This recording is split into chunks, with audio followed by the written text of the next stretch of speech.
Hey guys, good morning. So today is September 8th. It's 6 to 6:30 a.m. I'm not sure. But nagising ako at 6 a.m. Then hindi na ako muna makatulog kasi medyo may napanaginipan na akong medyo bad. So I think it's not a bad dream, pero for me at this state, it is. So today is Mama Mary's birthday. It's September 8th. I want to go to the church sana kasi yun nga, birthday ni Mama Mary. Tapos, last week, naisip kong pumunta or mag-self-date talaga. Even just like, kakain lang sa labas ng konti or like, I'll just spend a like, quick day lang with myself. Kasi I watched Kyla D's vlogs nung Saturday. Nag-release siya ng self-vlog, parang self-date vlog.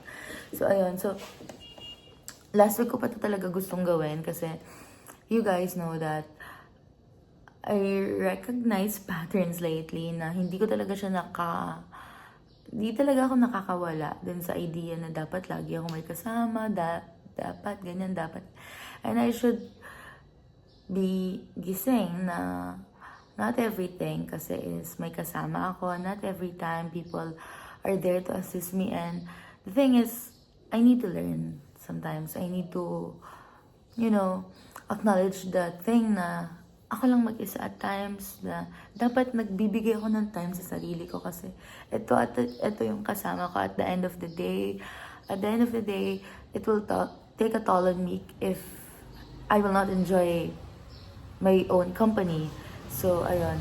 I just wanna go to a phase and to a pattern of growth na nakikita ko na I will benefit in my family, my friends, and everyone. So yeah, today is, I just wanna go out talaga. And siguro I'll just like pray talaga kasi gusto ko talaga pumunta alone doon. Kasi dati, never ako nakapunta ng church alone. Like yung alone lang ako mag-isa kasi I always have a company. Actually, nakapunta na pala ako once, pero sobrang bilis ko lang.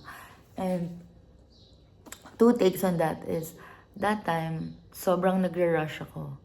Nagmamadali talaga ako. Like, umiiyak pa ako pero umaalis na ako ng church. Kasi I don't wanna face the emotions. I don't wanna face the reality that I'm alone at that time.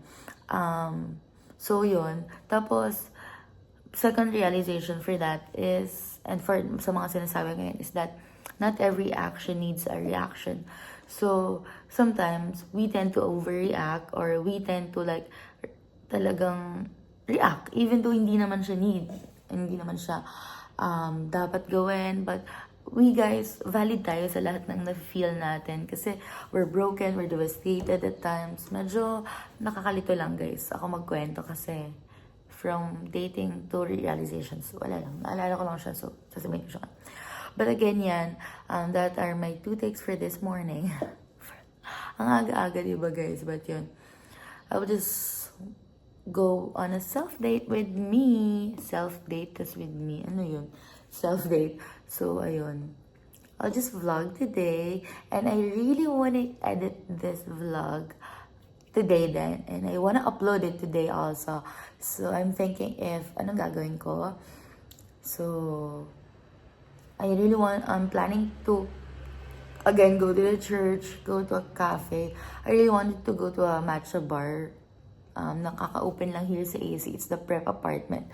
But I'm not sure if kakayanan pa siya ng time ko or what. But yeah, I think this is a progress for me kasi I'm trying to do things alone naman. So, if you are trying to do it also, I'm very, very, very proud of you.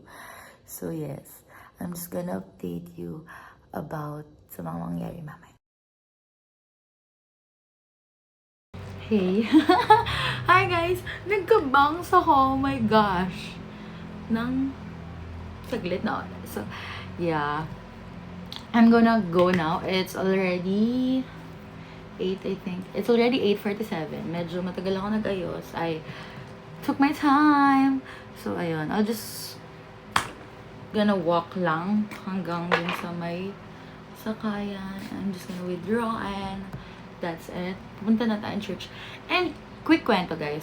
Yesterday, I really wanted some kare-kare kagabi. Like, I really wanted some kare-kare kagabi. Grabe. Super, as in, like, naiiyak na ako kagabi. Ang sobrang OA, naiinis ako guys. Sobrang OA ko talaga.